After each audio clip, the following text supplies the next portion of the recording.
as you know.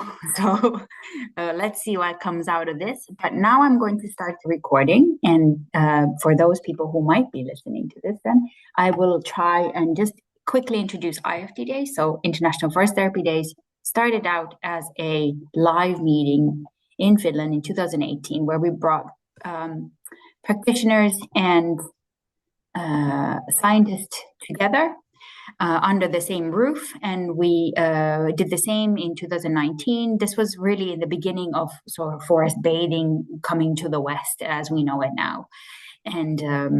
And then things happened, and we started meeting online, and now we're doing these monthly circles where we hear from community members from all over the world, and today it's going to be Henrik, and yeah, I'm going to just give it to you now.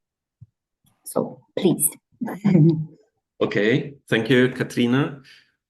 It's a pleasure to be here and sharing my work.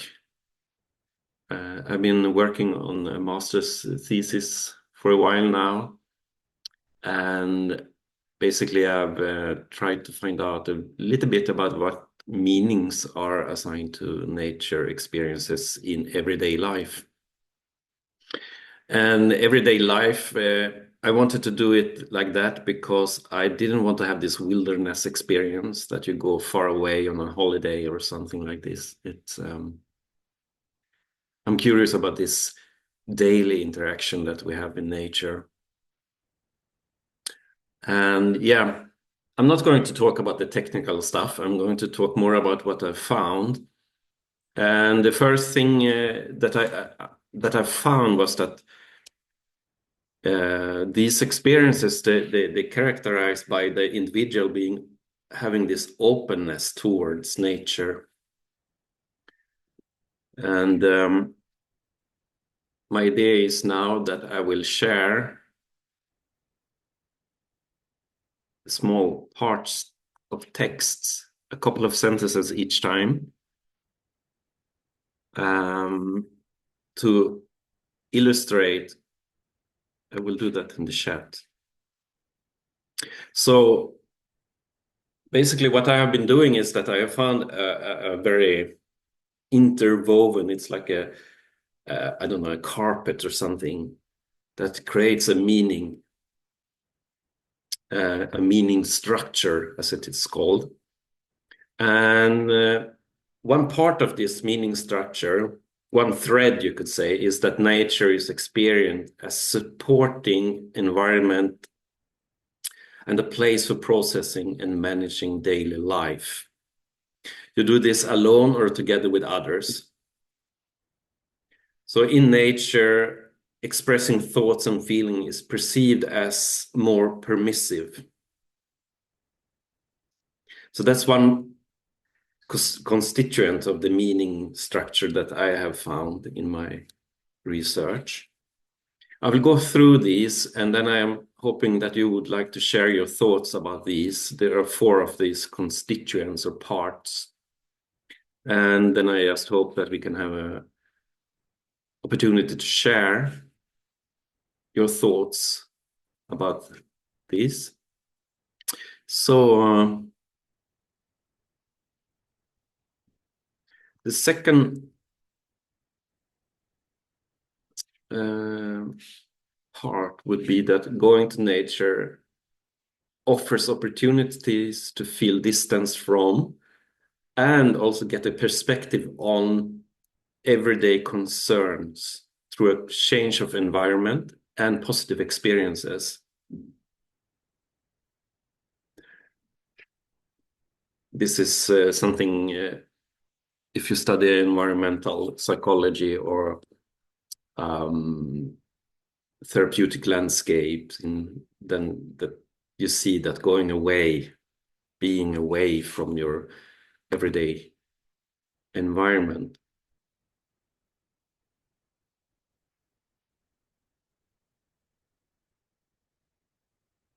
And then we have a part which is, I would say, more social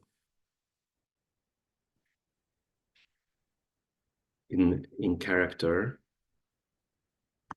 So being with close others, so family, friends, in nature fosters social relationships through socializing and sharing experiences. Sharing a specific experience in nature strengthens a relationship and forms a bond between those sharing the experience. But also being together with someone close in nature is an opportunity for intimate conversations and sharing personal and private details of one's life. Here, it seems to be that it's easier to open up in nature, that you feel supported by nature as a supporting environment, letting you open up and share your feelings easier with another person. Compared to if you're sitting at home or if you're, over a cup of coffee or tea and you're talking. Being in nature seems to be offering something additional that makes it easier to open up to your feelings and show them to another. And then finally,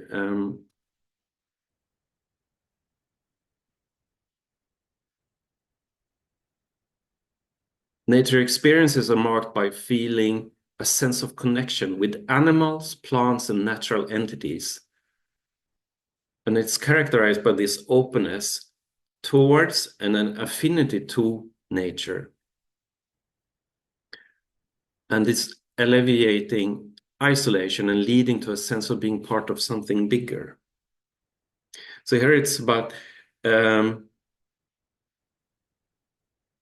coming in connection with animal outside your window, or growing plants, growing a tomato plant, those kind of things where you have a very intimate, actually, connection with one specific, how to say, individual.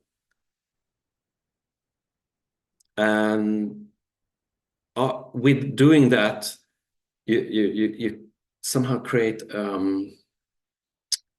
sense of being connected to something, not only to this animal or to this plant, but it can be that you're connecting to, and you get to a realization of that, this abstract thing that we call the web of life.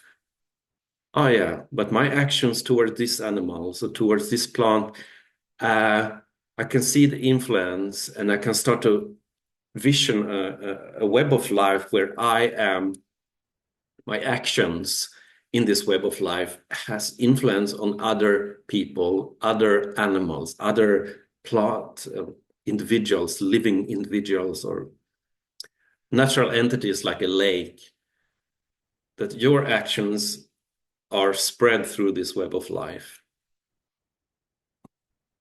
And you get this sense of, wow, actually there is a very big thing out there, something whole, big oneness that we are part of. Yeah, so this is the findings I have. And I would like to open up and hear what your thoughts about this for, I don't know what to call it, statements or parts of my structure, or the structure I found.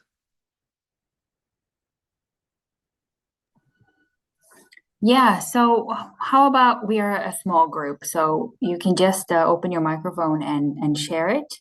Martina, please share in the chat, or if you'd like to, you can do that as well. Yeah, we'll do this organically.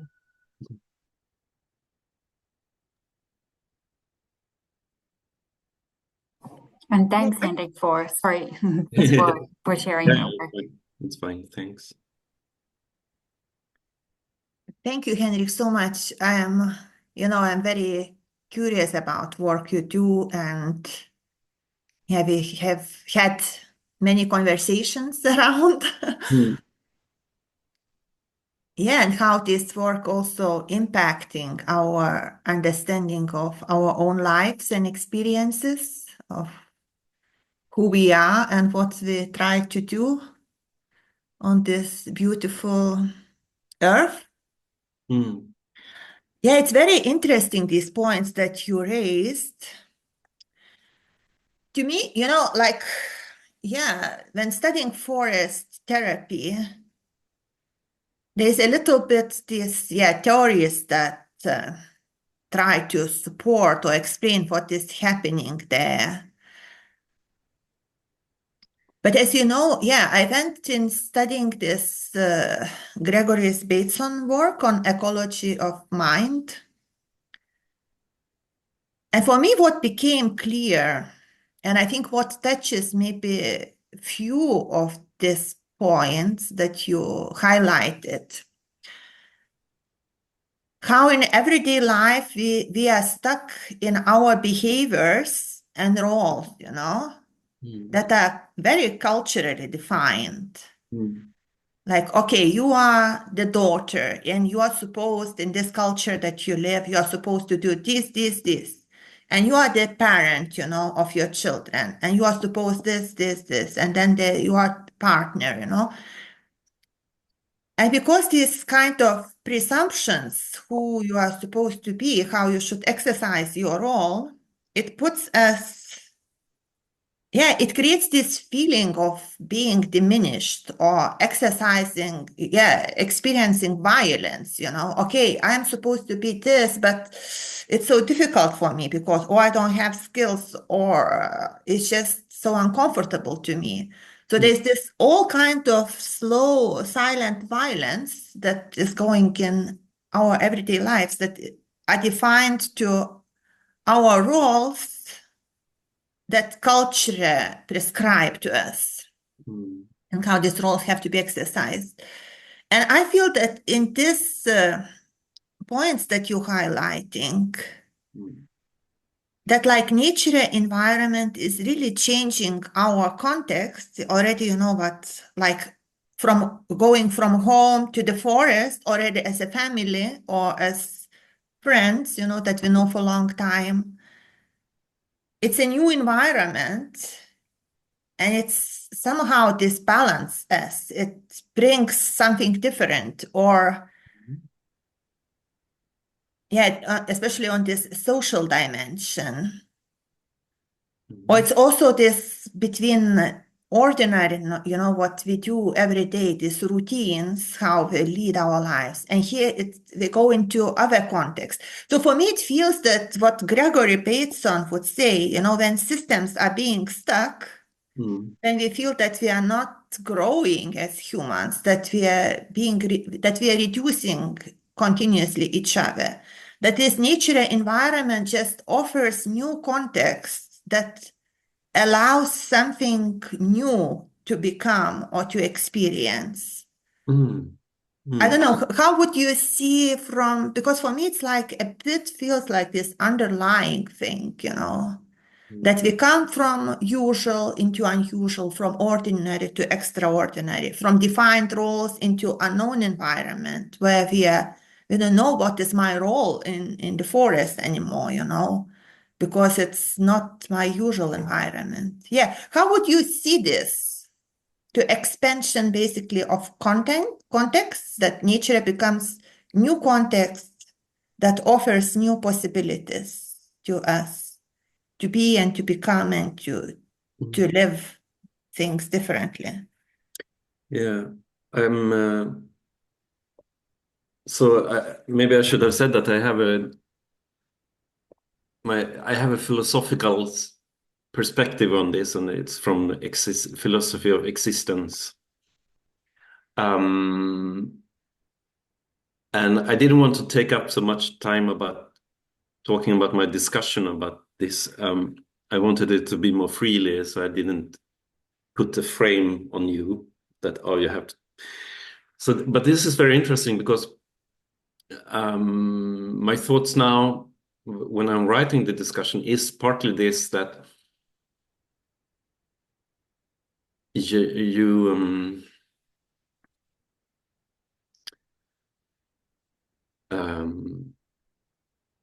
I'm thinking like it's a way of that you can be whole. if you understand how to say that. You're allowed to be this complex person, not only the roles, but everything in between also. So I assume you can be more free in being yourself there, whatever that means. I found that Martin Buber, one of these theologian philosopher, who is having this talk about that you can have an I-it relationship with someone, or an I-you, I-thou relationship with the world, or with a person, but with the world. And if you are in the I-thou relationship, you see the whole person. But it also means that the I is whole. You see the other person as a whole, complex person, with yourself as a complex whole. If you are in the I-it, then you just see this world as something instrumental. I can use this. And it's a very scientific, maybe, this is a female, this is a male, this is a this, that's that. But if you're, and then your I is a different I, because then you're more like the user of the world, or but if you're I-thou, I see that you open up as a you to this complex world. And I think that nature allows you to open up to see a complex world, and you allow it to be a complex world. You allow the trees to be trees, whatever complex kind of thing that is. You don't try to systemize it. And by doing that, you allow yourself to be a whole, complex, non-definable person. So maybe that's a freedom of roles, or yeah, I don't know.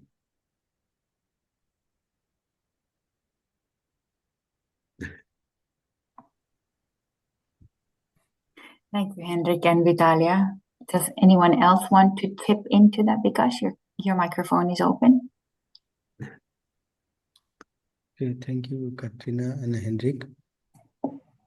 Yes, I'm also thinking on that way about oneness and about the environment, how it influences our thoughts. Because the natural world and outside environment is your reflection. Like when you are connected with the fresh river, your thoughts comes from the water droplets in your brain and from the consciousness. If you are swimming in the polluted water, the bad thoughts comes. And also you get anxiety when you are in the fresh, connected with the fresh soil, fresh water. You see everything is you. You connected with the, even today in the morning, while I was barefoot walking in the campus forest, I noticed the path of the small tiny ants, because my consciousness showed me that ants are also in the forest. Because this is my practice. If I was worried and if I was very fast moving, I could not have noticed very tiny ant, because I every day swim in the river and walk in the forest. So I feel I'm looking the tiny details. This I feel this is the value of oneness. When you practice oneness, you see oneness. These are my thoughts. I don't know much. It's interesting, and I think you're also illustrating that you're open towards the world, towards nature. You're open. Yeah. Please. Because I practice when every morning I go in the nearby river, I swim early in the morning, and evening I swim and I connect. I feel I connect with the live stream, then this internet live stream. Yeah.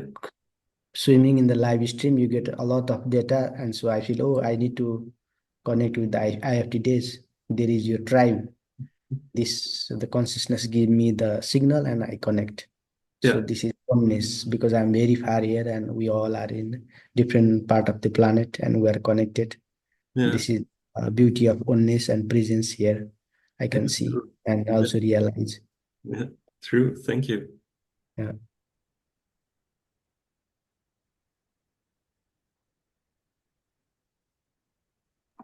That was so nicely said. Yeah. Connecting to the live stream of life.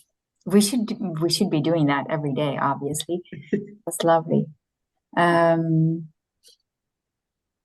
May I put a question? So for me, something that I discovered and things I don't know, not the most interesting, but it's really interesting. It's about sharing. I know that you do that a lot in forest therapy, different practices, forest mind, that you're sharing. And I found it so interesting because for one person that I spoke with, she really said, oh, yeah, sharing. I asked a question in the beginning of the interview, like, can you give a detailed description, or can you talk about a meaningful nature experience? And for her, it was just very direct, spontaneously saying, yeah, it was when my daughter said, we were walking outside and they said, oh, it's so lovely here. This about sharing. It's so interesting to share an experience in nature, hugging a tree together with someone, or experiencing a sunset in August.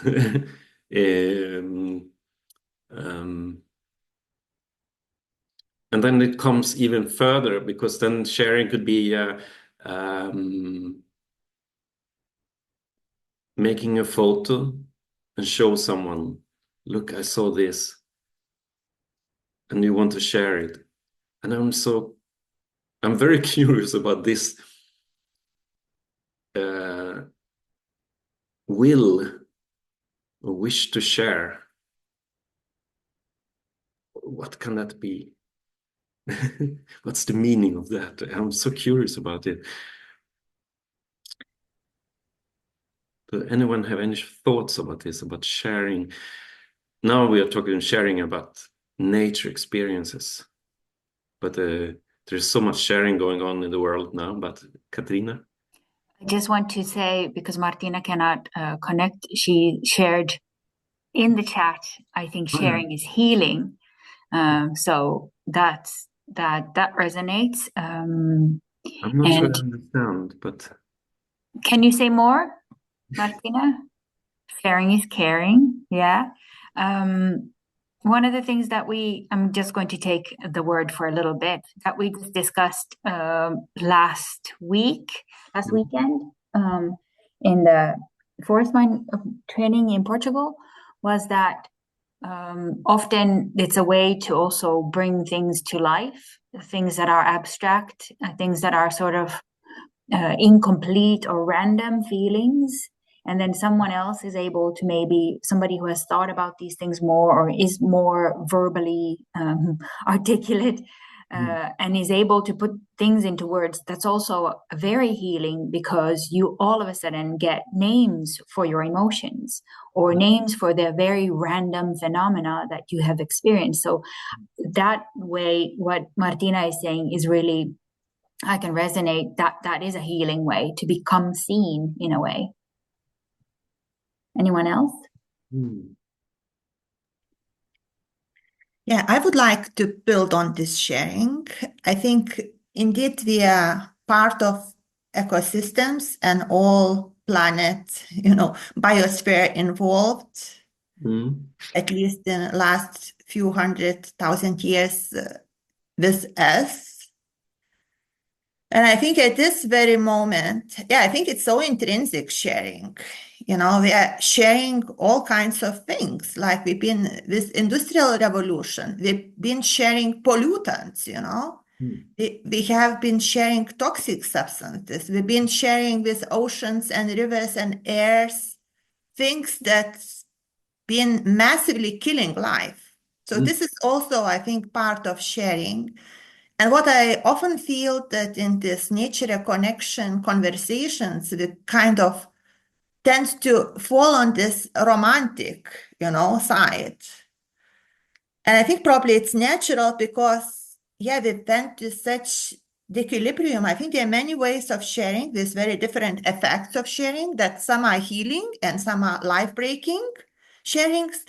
And we went to this equilibrium that we are sharing life-breaking effects so massively that we realize that, maybe we need to remember about other forms of sharing that are less life damaging. And I think what we are talking here about, how do we try to share with nature in different way?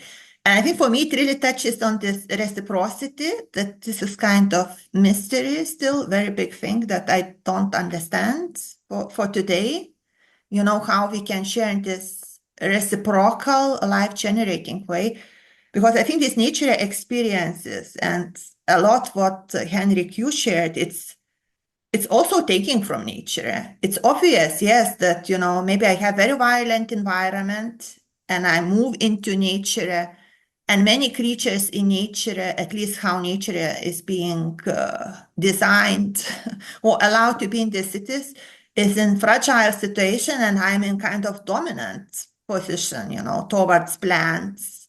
So I can grab any plant and take away life of the plant in any moment, and some plants are toxic and they can burn me, but many plants, they are rooted, they cannot run away from me. So they are in this inferior. Yeah, so for me, it helps also to exercise my agency. I don't like this word, but like myself, to feel I am powerful and I make impact, So there's this, I think this utilitarian approach very much anchored there, that we are so diminished and we go to nature and still being in this power position. Because, if there is flood or some other extreme weather condition, I think nature experience is very, very different. So we are speaking here also about very privileged positions, how we see nature connection. I think if we would study nature connection in flooding zones, we would get very different results. Probably people don't go into water. They try to escape water, they don't want to swim when water level is going 10 meters up. Mm. Thank you for that. I'm going to just because I got this. The comment here is Bikash says sharing versus grabbing, and I would say. So Vitalia mentioned in the chat, sharing is also breaking and intoxicating, depends what do we share. But I think it's also the way we share. And in a lot of the forest bathing, forest therapy, forest mind circles, we also use the talking stick, which probably originates where we are sharing the practice of probably indigenous people. I don't know. But so we are sharing that practice where we give this is your turn to speak. Okay, everyone else is quiet. So you can use that time as well in a break, in an intoxicating way, I suppose. But so it's a really good point to make, that it is sharing is not always caring. But Martina says, I meant sharing with people in the forest. I think we knew what you meant, and Vitalia was just embellishing on that as a concept of sharing, if I understand correctly. Henrik, do you want to say something on that? Yeah.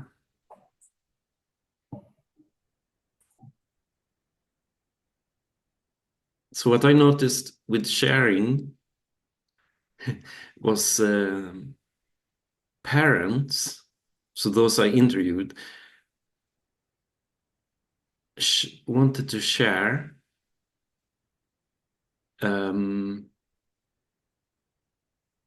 I wonder what they wanted to show and share nature with their children. And I wanted to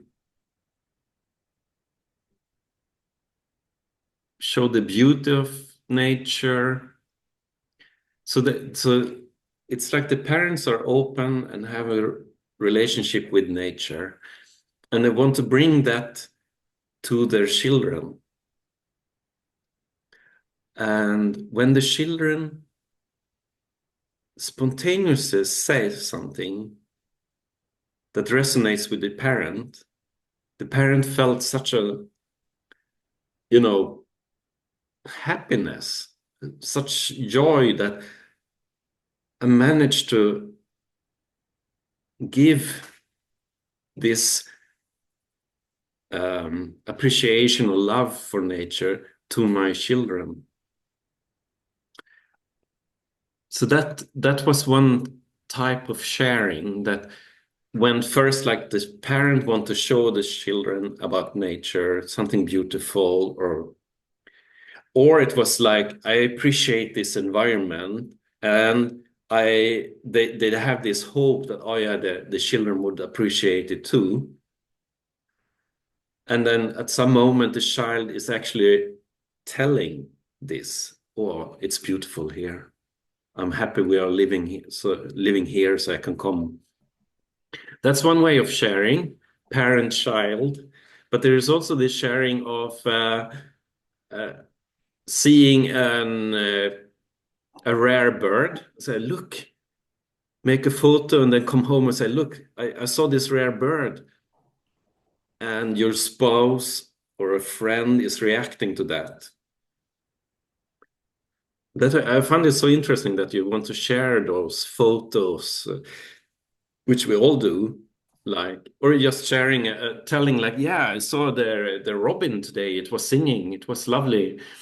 Or some, yeah. That's something I'm really like. Sometimes I'm a little bit stuck on sharing. It is a social. It has a social function, sharing.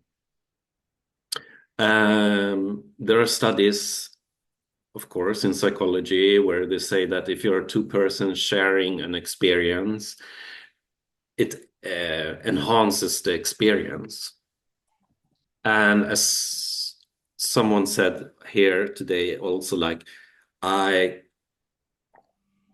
articulate an experience by words, for example. Talking about it enhances the experience. So, or a person, and your friend, when you're walking, can point something to you, share something to you that you didn't see. So, yeah, it's very, very much social if you're together or alone, but then you might think that, oh, I make a photo so I can talk about this later. Or... So nature experiences are social also. Thank you, Henrik. Leonia, did you want to say more about it? About your comment in the chat? And I want to also say, Jin Cheng, if you want to use the time also to comment, you're very welcome. Maybe just a quick share, a quick sharing. Well, first of all, thank you so much for the opportunity to be here with you and to learn with you. And this discussion has been very, very interesting for me. And what I have been experienced for me, and also seeing from others in the forest, not maybe on the first or on the second sharing, but along with the walk, maybe more in the middle or at the end, I open myself more, and I see people open themselves more to their inner truth, to their inner feelings. Let's say, I feel more safe to open myself in the forest and to be as I am, without judgment, without inner judgment, thinking about other judgment and so on. So that's when the truth came to light. So sharing for me is being, let's say, a very powerful tool in the forest. Yeah, so thank you.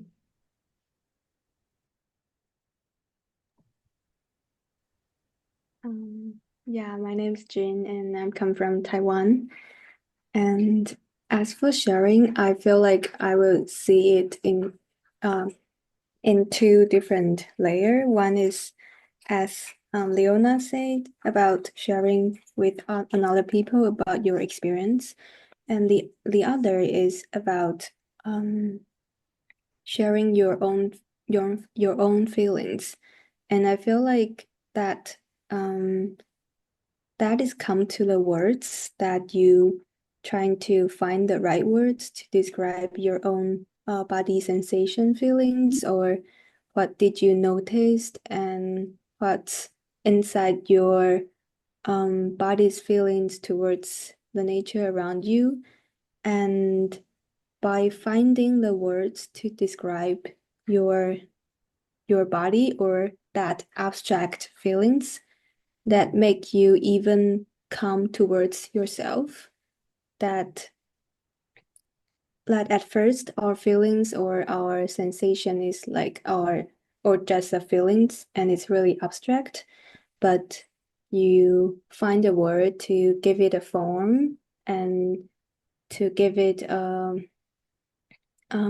to trying to find what's the right word can match your feelings. And I think that matching process is really important, that make the sharing is not only a sharing, but more trying to find the right words to go and towards yourself. And I feel like by doing that, it's not only benefit the whole group, but also benefit your own self. Yeah. Yeah, thanks for that. That's I think it connects with what about the sort of being seen. So it is definitely beneficial for yourself, but it's also beneficial to the group to be able to, oh, okay, yes, I recognize that in myself as well. So then another person's experience can become your experience as well, or you can get words for that. Mhm. Thanks.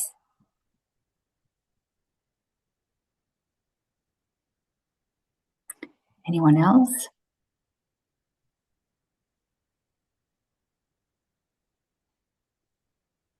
Or Henrik, if you have any questions. Oh, sorry, Vitalia, go ahead. Yeah, maybe a question to Henrik. So I think, of course, in forest bathing, we try to find nice places, where it's this, less noise, less pollution, that people could really get resourced. But in country like Belgium, where we live, I think it's unavoidable that when we bring groups, we will see this damage, because I still, feel in my body that going to the forest is not only noticing and observing beautiful. I see all kinds of things. I see balloons, I see sleeping bag mattresses, I see cans from Coca-Cola and beer, So I think there's this witnessing, observing, and noticing not only beauty, but also, ugliness and what we do to nature, especially we humans, because we are so numerous and we still didn't find a way how to deal with our waste and all these things. So I don't know if you are touching. So for me, there's also this, sadness when I go to the forest and seeing this thing, sadness. And I think many practitioners, they brought already this grieving practices to grieve for what is lost, because sometimes trees are also dying because of climate change, many things. Or after storms, like Sonian Forest where I live, like 2 years ago, there was massive damage, storms just fall many trees. Yeah, if you are in your work touching on this grieving practices, because I believe it's a collective practice. Okay, there's personal work, but I think it's really, we are really grieving together. if in your work you are speaking about this, and how do you see from this philosophical existential perspective process of grief? But you mean climate grief, or? Yeah, it's all intertwined. Climate grief, biodiversity loss, like you say. Yeah. These birds that been, I don't know, for my grandparents, you know, abundance. And now it becomes so rare to see them, or some species are gone, or as I see, these extreme weather events, you know, there are fires.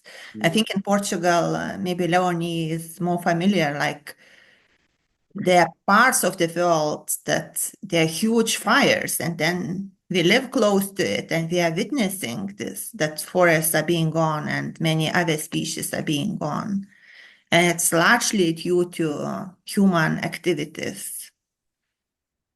That's a very interesting question. And it's really about existence, yeah. But it's outside what I'm doing at the moment.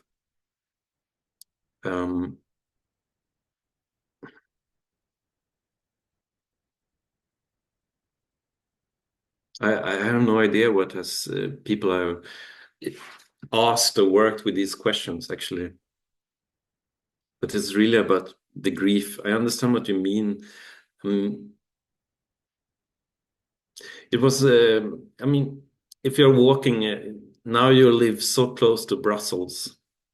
So the forest the nearest forest is a forest which is, I guess, maybe more polluted due to people coming there, sleeping there, or living there. But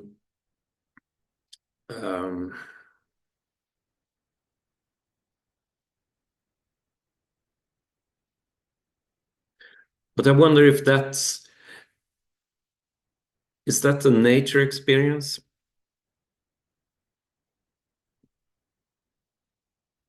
Coming to this forest and see that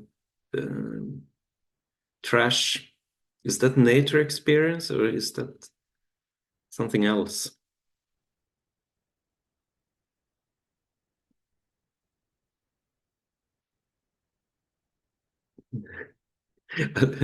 I reflect the question to you.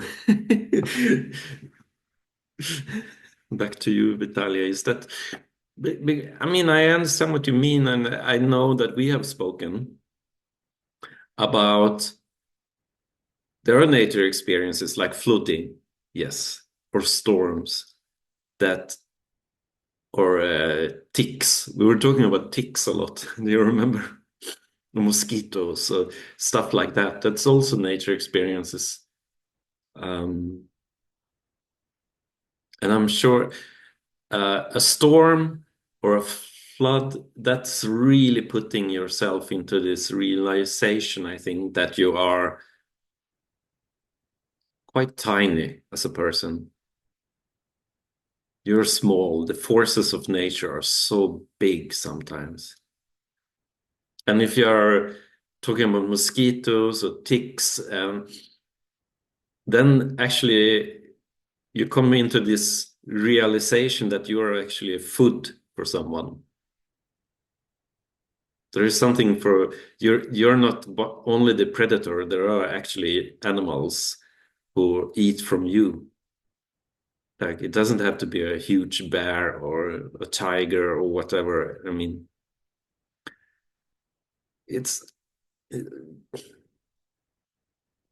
that can, I have seen, put you into becoming more humble, realizing that, okay, I'm a small individual, and yeah, I'm not always in control.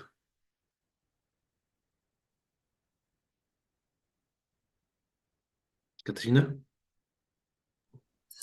Yeah, I don't know if you remember, if you were there. This was a December, maybe a year ago. We had a Work That Reconnects circle with Ilse Simons. So Joanna Macy's work That Reconnects. we did a workshop with in different stages, and it touches upon this exactly. So we also got the discussion of why do you have to go to these nasty feelings? Why do you have to go into feeling of grief and feeling of loss and feeling of but the whole idea there is that you go into it, you recognize it, you look at the grief, and I might be misquoting it, so this is what I remember from it. But the whole idea is there that you need to sit with those feelings to understand where they come from and accept that they are there. But then what do you do with that? Because you alone cannot carry all this weight of the world, but you can do your part. So I think we talked about equilibrium before, or balance. It's a balance in every individual's life as well, not to collapse under that weight, because you need to just accept what you can carry. And that can be very different from, in my life, I do this, Henrik, you do in your life that.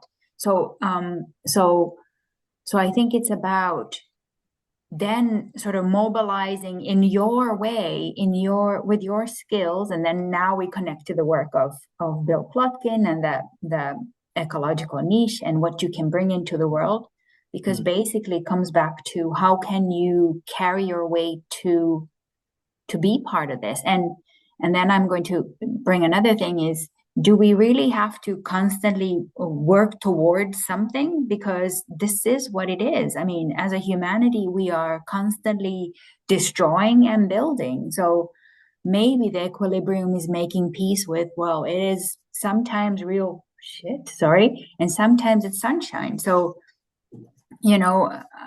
I'm not sure if there is one solution for this, but the point is that yes, there is garbage in the forest, and it's frustrating and sad making and things like that. But at the same time, there's so much beauty there, and you have to exist in the middle.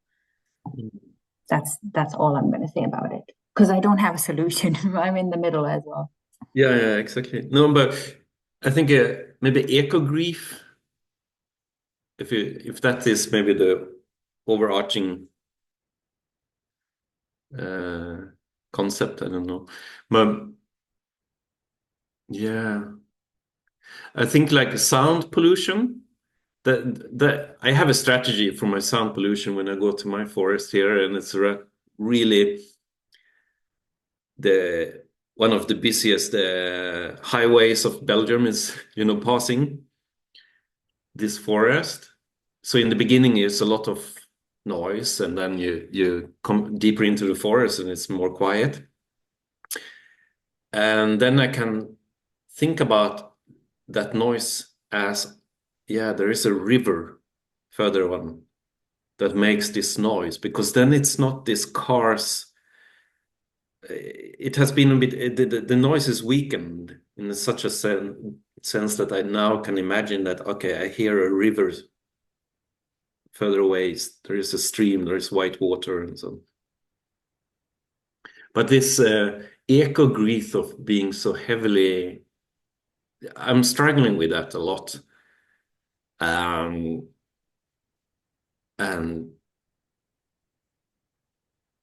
I think this is maybe Macy also is talking about that you feel so alone and you see all other people around you and not like just living life as usual. They're driving cars and they are buying, I don't know, holiday flights to Thailand or whatever, and you're like, want to scream, That's something that really. Then you can feel lonely, and I would like to know more. I know something about this Macy's work with, and Ilse Sims is doing this, but I would like to maybe find a connection with a group who share this.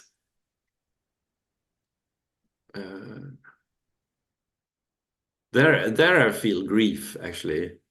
That I'm reading a book by Aldo Leopold. Oh, it's not possible because I have blurred my background. a Sand County Almanac, and it's like it's 80 years old only, but he writes, he's one of, you said, founding fathers of nature conservation, at least in the US and the Western world. And it's like what he's writing there about land ethics, that we should see ourselves. We humans are just members of the land. And you see what he's writing, and nothing has changed, actually. We're still trying to find solutions in the same way as he said, this is not working. There is so easy, it's so easy to feel like a little bit hopeless. Huh? But, okay, 100 years and we're still struggling.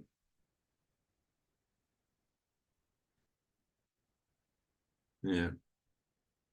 We have come quite far away from where we started in this conversation.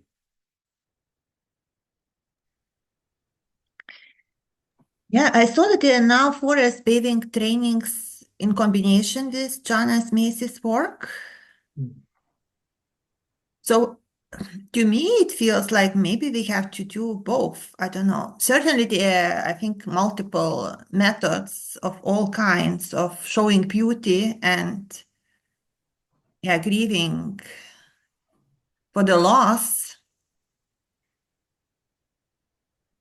Yeah, and maybe it's also for everyone where a person is situated, maybe needs would be very different, you know. And I think as we go through these different phases of our life and different challenges, probably needs would change. But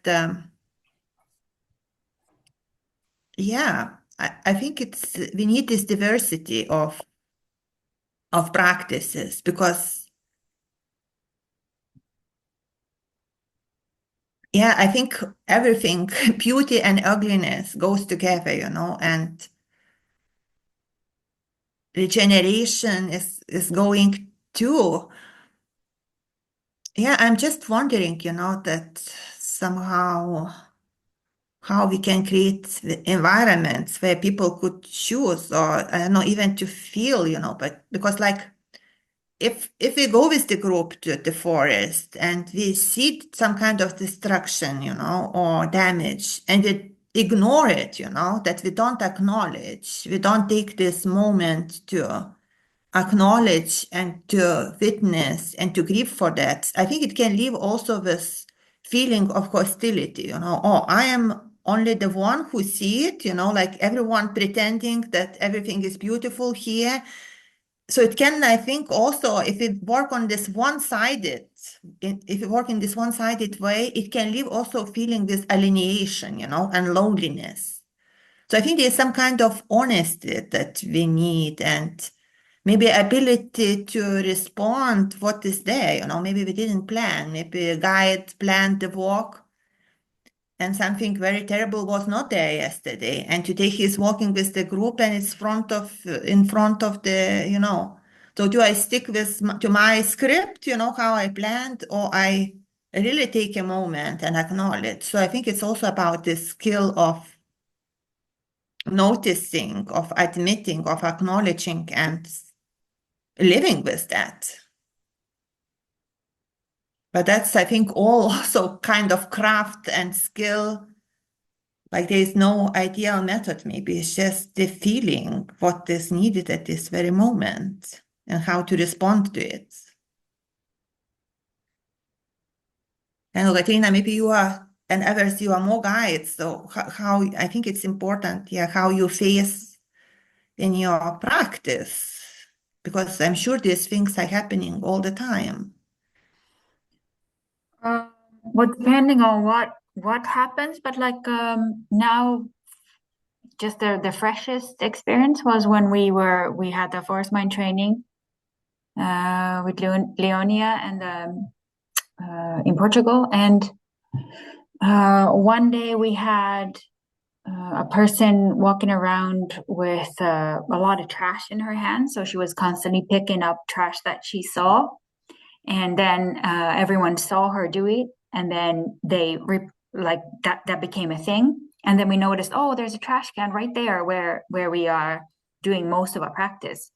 So it became a thing, and nobody had to say, oh, as a forest mind guide, you should always be picking up trash. It was created there at the spur of the moment and as an example, really. And I'm sure that it stayed with people because it was so spontaneous, so authentic. And then also we had a spontaneous burial of a little bird. So we came to the spot and we noticed there was a little bird that was dead. And so we all looked at it. It was split-second decision. And then it was like, okay, so we're going to dig a hole.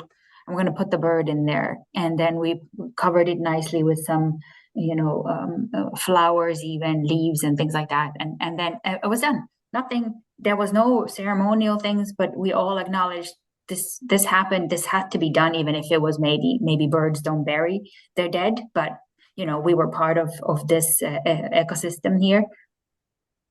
So yeah, things happen. And then it really comes from it's supposed to come, I think, from the inner compass, or it's lovely if it does, but there are also levels. How can I say this? It takes a while, I think, to reach that. I'm still working on that as well, that when can you be perfectly yourself as a guide or an instructor too, because you're not supposed to be in a role in a way there. So I don't know. I think I'm taking this again to a different direction. So let me come back to your question. What was it? Because you guide as well. And Martina, please also add to the chat. And Jin, I don't know if you guide, but please contribute if you feel like. With grief, I would like to add more some perspective. As a humanity, from my grandfather perspective, the humanity and society is now in the utopia. From my grandfather perspective, now we are living in a utopia, and we are talking about grief, connections, sharing. In my thoughts, it is like analogy to breastfeeding, like if mother are having beer and the child also gets some benefit of the toxicity, but unconsciously the child body give message to the mother that this is not good. So it is like relationship with the mother earth and child and mother breastfeeding scenario, like a two-way exchange of information. Sometimes due to digital connection, anxiety, more digital life, people are more into green space. This is the universal consciousness, two-way communication.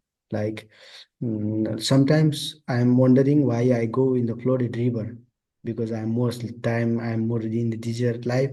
I also want to be in a flooded river because this is not my choice, but the consciousness evolving. And I don't know how the situation in my son's is, because he's more connected from the mother. He is not only getting milk, but also digital life from his mother. And the humanity is changing. I didn't get the same message but my son is getting some digital stuffs also. And he needs more nature connections, or I don't know. This is the two-way. Humanity also gives to nature and also cares the natures. Did I make sense, or Katrina? You make sense, but you also make me think. So I'm still thinking. Yeah. Yes. Two-way griefs from like the child body also gives some chemicals to how the children is getting while breastfeeding. They give unconscious signals to each other body, like the humanity also having the party, recreation, sports, and they are the two-way communication happening. Yeah, constantly. They go, okay, let's protect or do plantation, river cleaning campaign. So this is sometimes unconscious. We don't know. Mm-hmm. Henrik? Yeah.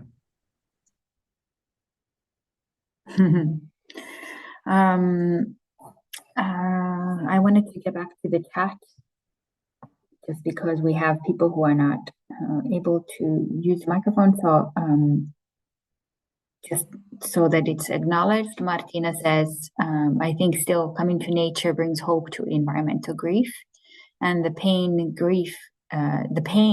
grief open the heart, because if you grieve, you love as well. So it's, again, what we're talking about. It's a two-way, like you're in the middle somehow.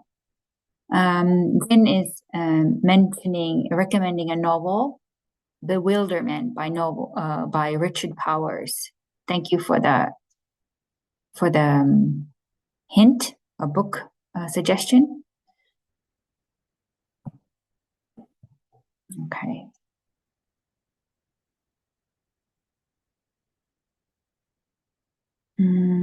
Yeah, so the question was that Vitalia was talking about more about this, the guiding and what the experience was with the ugliness, let's say, from a guide's perspective. So, Martina, it was sort of a question of, can you reflect on that as a guide? How do you deal with the ugliness?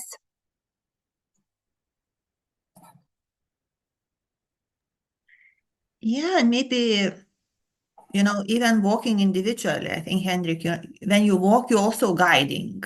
There's part of you that is guiding you, and maybe part of nature beings that are guiding you, like you spoke about the river, no? And maybe, yeah, this soundscape, I think, is very interesting, how it guides us, attracts to certain places or moves to certain places. So I think it's this question probably, yeah, how we balance, all we see. It's for everyone, or we walk individually or in groups, or yeah, in the role of guide or being guided by nature beings.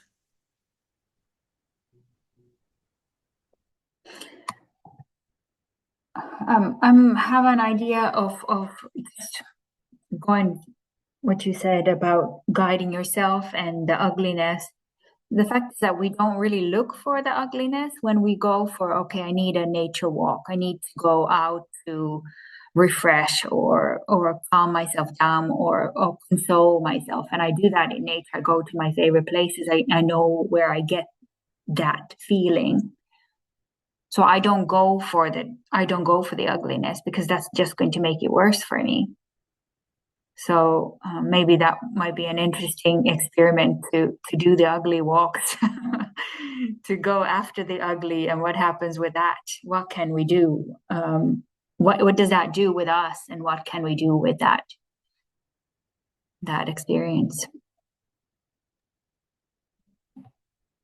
I think it's really interesting, Katrina, because it opens this question, like training our attention or skills of noticing, that is Forrest Bathing so much about it. We are constantly asking, what are you noticing? What attracts your attention? And I think once you kind of get into this practice of attention, paying attention, I think we don't need to, ask. I think ugliness has some intrinsic properties to show up. Like also words that is heavy, no? Someone says some aggressive words. We don't have to make effort to memorize it. Our body is memorizing it immediately. I don't know. I think there's some kind of intuitive mechanisms built within us that it becomes very visible. And like Bikash, you say about maybe toxins in mother's milk. I think how child is responding to it, no? Like by scream or protesting or gestures or all ways that they have in their disposition. But to me, it feels like once we train our attention, we cannot turn away from ugliness, because it will always show up without any effort to see it. like an ugly word as well. It just sticks. I think ugliness and these dirty things, they stick to us. We want it or we don't want it. Then maybe the question is how we stay with this trouble. Yeah, like I think Donna Haraway was very popularized, staying with the trouble, and yeah, how we balance our life when it sticks on us, this dirt. But it's a negativity bias as well, right? I mean, it's a way to protect ourselves somehow. But nowadays, there's also talk about how, we stay with the negative feelings, we wallow in them for whatever reasons. But then when there is that beauty, you're supposed to wallow in that too. You're supposed to like, oh, let's not move. Let's stop here and let's take in the beautiful redness of the leaves of the autumn trees. Like let's wallow is not the relish in the beautiful, the positivity and the warm feelings of that we're experiencing. So I suppose maybe there is a opportunity for these forest-based practices really to teach us the middle way, that there's going to be the both of them. I don't know. Somebody's writing in the can I read from the chat? So sometimes when we listen in the city, forest people say that they don't like some of the sounds of airplanes or city. And I share the story of lady coming to Forest Mind Walk who was losing her ability to hear. And suddenly you appreciate any sound and start to love the possibility to hear at all, no matter which sound you hear. So that's a nice example of the mind being able to be used for reframing. Thank you, Martina, for that.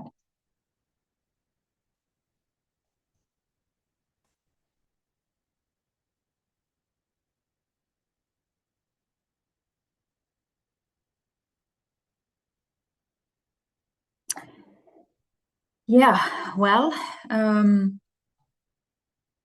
we're starting to approach the end. So I guess I'm going to bring it back to Henrik to ask if you still had a question that you wanted to, to help you extend your discussion, because you said that you got criticism for it being too short. So let us give you material. Oh, wow. There was something that came up now but unfortunately I've forgotten it. I have to listen to this recording later.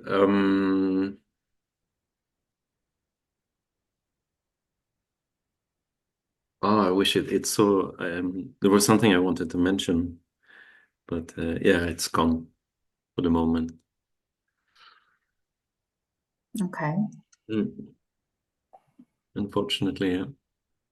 Well, then maybe so that we can take some time, let's do sort of a closing round. So everyone can share, and if something comes up, we can maybe dig into it for a little while.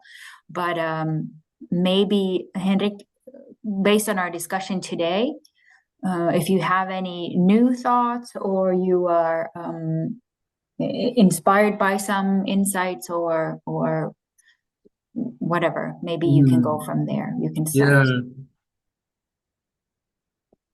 I think I noticed that my thoughts were resonating with you and showed me that I'm on the right path, that my thinking is not completely how to say, yeah, that it resonates with other people. That's what I will take with me for sure. So thank you for sharing and your thoughts about what has come up today. Thank you. I'm going to give it to Vikash, who is on my other side here.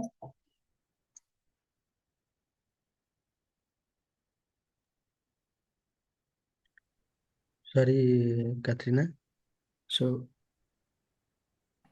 yes, my thoughts are, it was interesting to think in terms of how the consciousness of sharing and to not only positive but also negative aspect of sharing, and it is evolving, and I'm also thinking of these new types of ugliness work, what how it could impact on the students, maybe show the trash and how it impacts on their thoughts and perspective.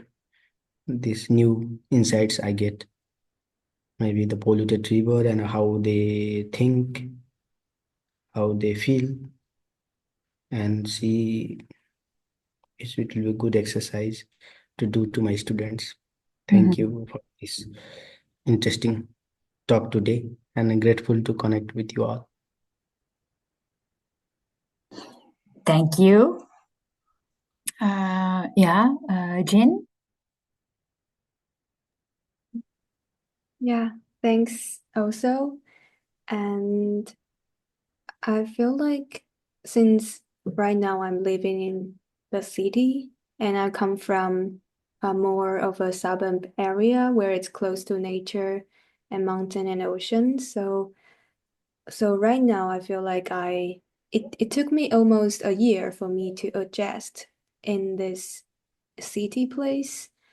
And I feel like this adjustment is really to do with non-judgmental feelings towards the ugliness, because I feel like the ugliness is also a reflection from human being, and it's part of human beings, but it's on the other side.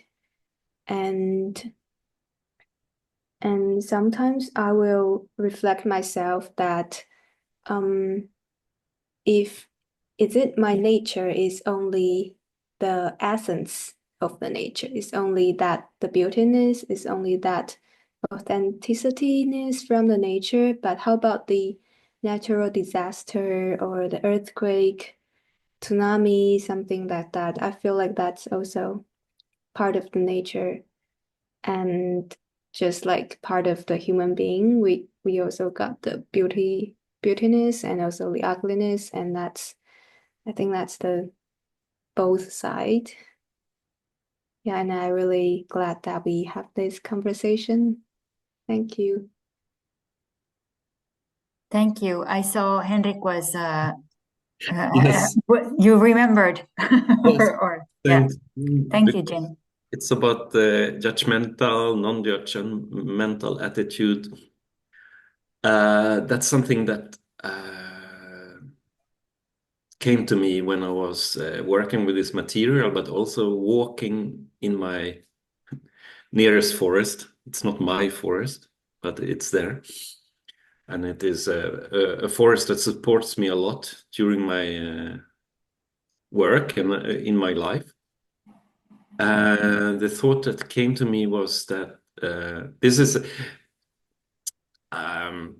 something that happened during a walk. I was walking, and then I felt so accepted by the forest. And I felt like, oh my, the forest accept me just as I am. It welcomes me, and it's just have no judgmental, no thoughts like, oh my God, how are you dressed today? Or, whatever. And it was this kind of situation where I could bring that back into me, and I could have this non-judgmental accepting myself just as the forest accepted me. And I'm trying to elaborate on that in my thesis, in my discussion, that nature has no point of view on you, saying like, oh, you look like, I don't know. There is no point of view, you know? It's not like telling you anything or thinking about you. And that non-judgmental attitude towards you, that you can somehow inherit that and you can take it with you and feel that you can have that on yourself, that view, which is so hard, I think. This that's something that I think is very strong.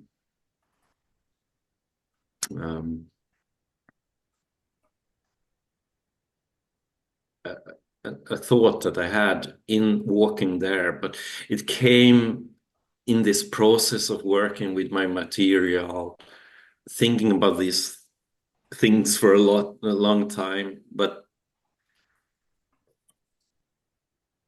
that I think is very important, that a tree, a squirrel, I don't know what, an ant, a river doesn't have a point of view on you. It doesn't judge you.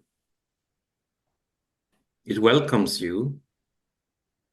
And how whatever you feel, whatever you look like, whatever. And then you can also like, and I think that's something, I think that's part of like forest mind. I'm not sure. That look around you when you're walking in your forest. I take forest as an example. I don't know why. There's something with trees and people, humans. But all trees are different. All leaves are different. And there is no right or wrong, right? There is not. The thing is like the forest industry, let's say like I'm from Sweden, and forest industry is huge in Sweden. It's very important economically. But there you're trying to create a plantage of trees, and they should be straight. They shouldn't have too many branches. They should be able to be used for producing, I don't know, paper or producing wood that we can build a house. But if you look into a forest that is a true forest, a wild-grown forest, or a forest where you let the trees grow and you do not reject them because of how they look very different. They could be ugly because they're not, you know, they have their shapes and they're like intertwined. Sometimes you see these trees that are like hugging each other and they've grown into something which is not like two trees. They're not true. So nature can give you that perspective on yourself, that we are actually fine as we are. That's what I was thinking about before, and it came back to me now, for the non-judgmental attitude towards trash or yourself or whatever. So thank you. Thanks. That's a nice way how, you know, one sharing can influence another. So great example. Vitalia? Yeah, thank you so much. It was really very rich sharing. Maybe I talk too much. I don't meet often people. So yeah, I was very touched by this question that somehow remained suspended. What is nature experience? And I feel that I'm really curious about diversity of nature experiences. And like feeling even, yeah, how important to see these different facets, how nature is. And like this autumn, I was going into wastelands. So there was a PhD dissertation defended here in Brussels about so-called empty spaces. and their right to be, because like, yeah, Brussels is still expanding and there's big pressure of building social houses. And there are these pockets of nature that been abandoned and considered to be empty spaces because they don't have particular use in human perception. Yeah, and there are all these scientists. I'm really kind of very interested, that if we see, oh, there's nothing, and we're going there. So I was going into this by the railway, huge territories, and meeting dragonflies and lizards and butterflies, which from the first look, not possible to observe, but it really requires time to stay there and to move very slowly to see them.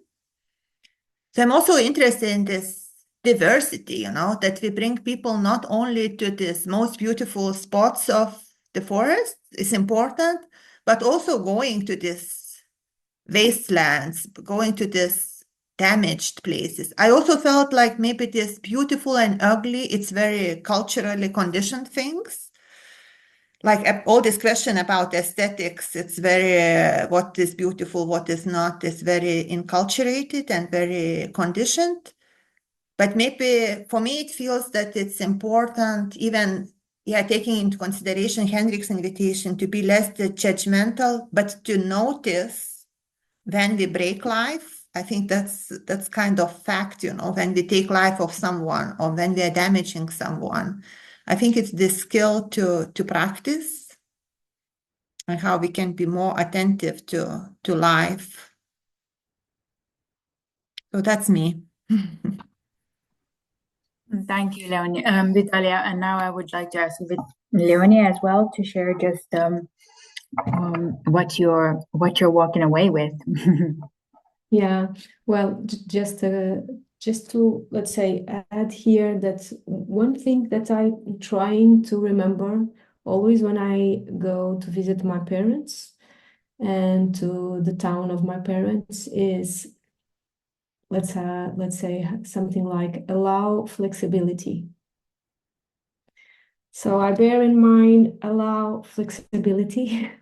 So I can cope with the difference, so my system can, let's say, can incorporate and deal with the differences, mostly on the first days. So, and with this conversation, I remember to, let's say, pick again this allow flexibility even here in my life. And even when I go to a different challenge and when I go to the forest and let's say have all of that things that we discussed here today, all of this challenge and different perspectives and so on. So that's what I want to add here, this allow flexibility. And I'm very glad to be here with you, and thank you so much for all your insights, your care, and your love for nature and for all of us. Thank you. Thanks a lot, everyone.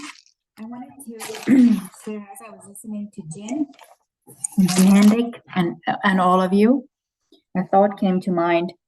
I was just 2 nights ago, I came back from London, and I was taking an Uber there, and we got into a conversation with this older man, and about the weather and how things are in the world and how worried we are. And then we started talking about trees and how trees are just doing so much for us. And we shared immediately this, like, oh my God, there are these trees. And like, imagine that the roots go through all that infrastructure, that it's not just earth under the city, the pavement, that there's cables and plumbing and internet cables and God knows what.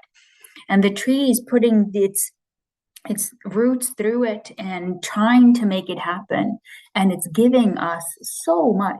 It's giving us the beauty and the oxygen and removing fine particles. And yes, pollen, but it has to also do something. But we're getting all of this unconditionally. And as you were talking, Jin and Henrik, I was thinking, And Henrik was saying it's not judging us, it's welcoming us. But then I was thinking, is it really welcoming us? Is it just is? And a lot of this is in our mind. A lot of everything, all the judgments, everything is here. So there's a lot of power to adjust the attitude about the ugly and your own agency, the word that Vitalia didn't like. But anyway, because of, I think, the power of the mind as well. So I think it's interesting to think about, why is the tree doing that? It's existing, right? I mean, so I don't have an answer. I just have questions again. So thanks for being here to ask questions and try to find answers and things like that, and sharing. So have a good Saturday, everyone, and see you hopefully next month. Thank you, Katrina. Thank you Thank all. you, Katrina. Bye-bye. Thank you, everyone. Thank Bye-bye. you, everyone. Thank you. Bye. Good Thanks, Henrik.